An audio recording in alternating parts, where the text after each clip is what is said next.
नमस्ते प्यारे मित्रों एवं मेरे प्यारे छात्र छात्राओं, आप सभी का एक बार पुनः अपने ही इस YouTube चैनल वेदर्शी नॉलेज सेंटर में हार्दिक स्वागत है।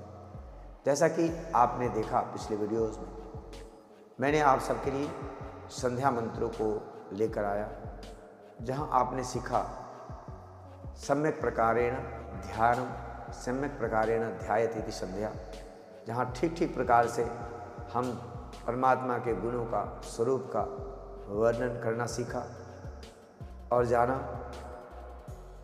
जिसके माध्यम से परमात्मा तक अपनी बातों को हमने रखा। अब संध्या के बाद हम सभी प्रायः हवन कार्य किया करते हैं, और जब हवन कार्य करेंगे तो उसे ही हम लोग देव यज्ञ की श्रेणी में रखेंगे, क्योंकि देव यज्ञ अर्थात जिस कृत्य के द्वारा देवताओं को हम प्रसन्न कर सकें, देवताओं तक अपनी बातों को पहुंचा सकें, वह देव यज्ञ की श्रेणी में आता है। अतः प्यारे मित्रों, प्यारे छात्र छात्राओं, आपको बता दें, कहते हैं देव यज्ञ के बारे में, ओम अग्नये परमेश्वराय जलवायु शुद्धिकरणाय च होत्रम हवनम यस्मिन् कर्मणि क्रियते तद अग्निहोत्रम। तो जिस कार्य में अग्नि के द्वारा परमेश्वर के लिए जलवायु शुद्ध करने के लिए जो होत्र करते हैं, हवन कार्य करते हैं, वही अग्निहोत्र कहलाती है। तो मित्रों,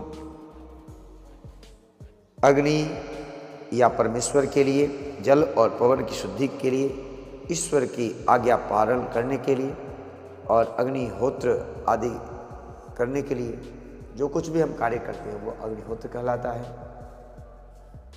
अतः आइए हम जानते हैं आज विस्तार से अग्निहोत्र कौन करे, कैसे करे, कब करे, तो विस्तार से जानेंगे।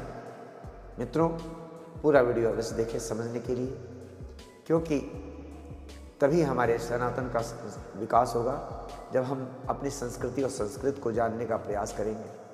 अतः आपसे निवेदन है, पूरा वीडियो अवश्य देखें। मित्रों, प्रातः काल सायं का स्त्री पुरुष दोनों अग्निहोत्र करें तो अति उत्तम।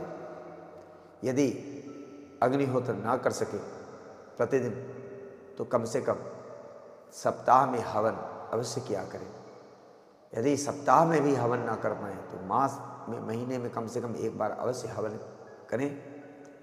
और हवन प्रत्येक व्यक्ति को, प्रत्येक भारतीय को, प्रत्येक इस संसार में जो आए हैं उन सबको अवश्य करना चाहिए। यज्ञ हवन करने का जो स्थान होना चाहिए वो पवित्र होना चाहिए, बिल्कुल स्वच्छ होना चाहिए। वैसा जगह हो जहाँ कोई उपद्रव ना हो, किसी प्रकार का व्यवधान ना आए। यज्ञ में भिन्न भिन्न प्रकार के मनोकामनाओं को पूर्ति करने के लिए भिन्न भिन्न प्रकार के संविधाओं का चयन किया जाता है, और आजकल तो नवग्रह संविधाओं का भी नाम दे करके लोग नवग्रह से आहुति प्रदान करते हैं। नवग्रह शांत करने के लिए 9 प्रकार के संविधाओं का प्रयोग किया करते हैं। मित्रों, आपको बता दूं, जो प्रत्येक दिन हवन करता है उनके नवग्रह अपने आप ही प्रसन्न हो जाते हैं। अतः प्रत्येक दिन हवन किया करें, और यज्ञ हवन में विशेष प्रकार के आहुति भी प्रदान की जाती है, विशेष प्रकार के संविधाओं का भी प्रयोग किया जाता है, विशेष प्रकार के सामग्री का प्रयोग किया जाता है। उन सब की चर्चा हम लोग करेंगे। उससे पहले आपसे मैं कहना चाहूँगा, हवन केवल व्यक्ति अपने लिए नहीं करता है, यह पूरे संपूर्ण मानव मात्र के कल्याण के लिए अग्निहोत्र किया जाता है, और भगवान के प्रति कृतज्ञता प्रकट करने का एक सुंदर सुनहरा अवसर होता है शुद्धिकरण करने के लिए, वर्षा का नियंत्रण करने के लिए, और वेदों की रक्षार्थ हम सबको अवश्य हवन करना चाहिए। और हवन कार्य सीखना चाहिए। तो इतना ही नहीं, आज के जो समाज में जो हवन कार्य को लेकर के जो विचारणीय विषय है वो अत्यंत ही विचारणीय है, जिन्हें हम सबको जानना चाहिए। कौन हवन करे, कौन ना करे, कौन आहुति प्रदान करे, कौन ना करे। जिन बच्चों अथवा बड़ों का यज्ञोपवीत संस्कार नहीं हुआ है वो यज्ञ वेदी में, यज्ञ हवन में, हवन कुंड में वो आहुति प्रदान ना करे। वो केवल मंत्रों का उच्चारण करे, उनके द्वारा आहुति डलवाने की कोई आवश्यकता नहीं है। परंतु जिनके जनेऊ हो गए हैं, यज्ञोपवीत संस्कार हो गए हैं, जो गृहस्थ आश्रम में चले गए हैं, उनको तो प्रत्येक दिन हवन कार्य करना ही चाहिए और यज्ञ के समस्त कार्य वाम हस्त से न करके दाहिने हाथ से ही करें। आहुति जब प्रदान करें तो स्वाहा शब्द का उच्चारण अवश्य करें।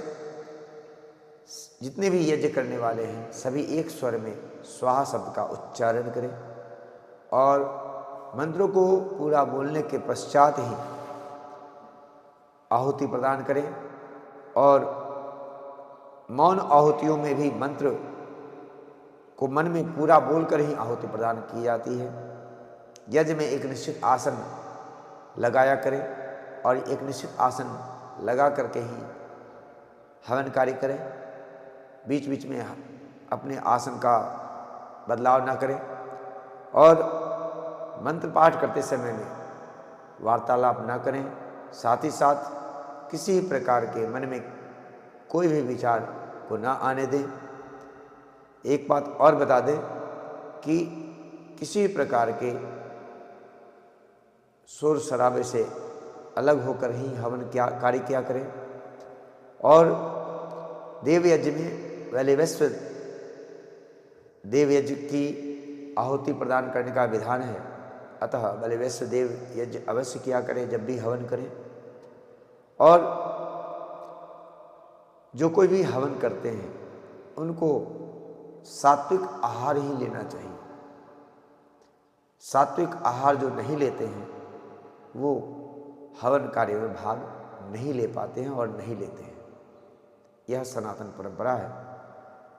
मन सात्विक होने चाहिए, आहार सात्विक होने चाहिए, विचार सात्विक होने चाहिए, तभी आपके हवन के कोई लाभ प्राप्त होंगे।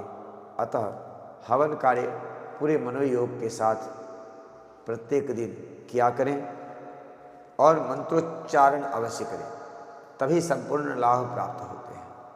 अतः इन्हीं बातों को हम ध्यान में रखकर आप सबके लिए जो अगला वीडियो मैं लेकर के आया हूँ वह